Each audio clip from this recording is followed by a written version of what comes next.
रहमानिर्रहीम अस्सलाम वालेकुम। जालिम इश्क की आगे से एपिसोड शुरू करते हैं। आलियान अपनी वार्डरोब से कपड़े निकाल रहा था जब फजर उसके पीछे जा खड़ी हुई और बोली, मैं निकाल दूं? नहीं, मैं निकाल सकता हूँ। आलिया ने एक नज़र उसे देखकर फिर से चेहरे का रुख सामने कर लिया। मैं निकाल देती हूँ, ये कहकर फजर आगे बढ़ी और कपड़े निकालने लगी तो उसके कानों से आलियान के गुस्से की भरी आवाज़ टकराई। मेरी कही हुई बात तुम्हें समझ नहीं आ रही? मैंने कहा ना मैं खुद निकाल लूंगी, हटो पीछे। आलियान के गुस्से से चीखने पर फजर जो कपड़े निकाल रही थी अलमारी बंद करके पलटने लगी। डर की अलमारी से जा लगी।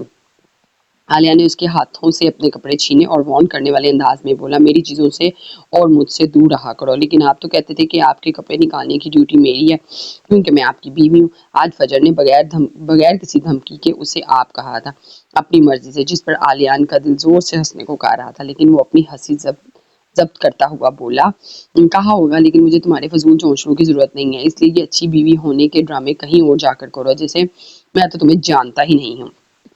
आलियान तमस्सर से बोला, जबकि फजर जो कब से जब्त किए खड़ी थी आलियान की इस बात पर खुद पर काबू ना रख सकी और आलियान का बाजू पकड़कर रोते हुए बोली, आलियान ऐसा क्यों कर रहे हो मेरे साथ? मैं कोई ड्रामे नहीं कर रही, प्लीज पहले वाले आलियान बन जाओ ना।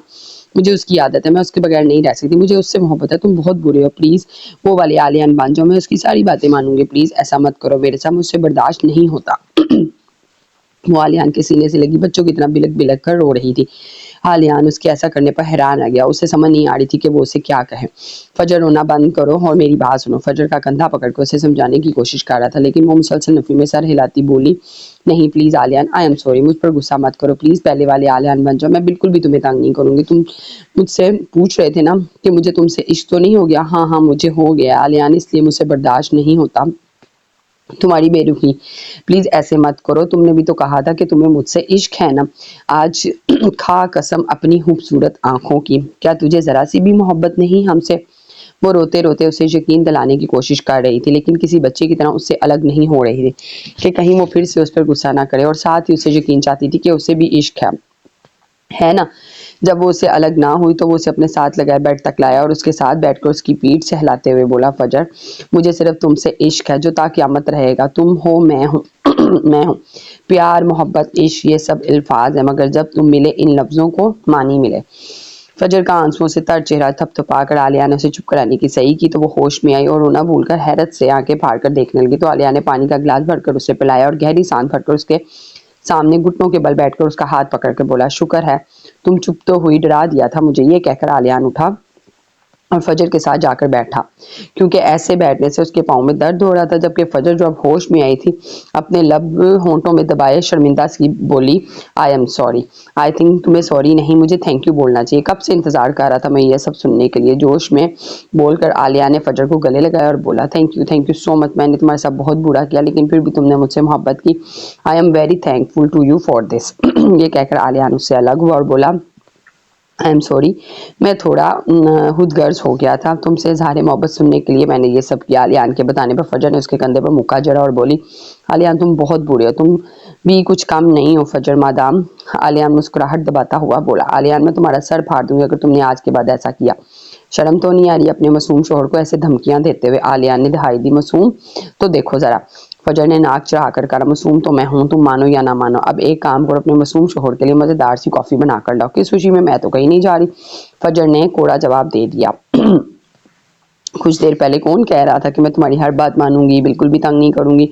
आलियान ने उसे उसकी बात याद दिलाई तो फजर बोली, अच्छा ला रही हूँ, और आलियान मुस्कुराने लगा। 4 महीने बाद।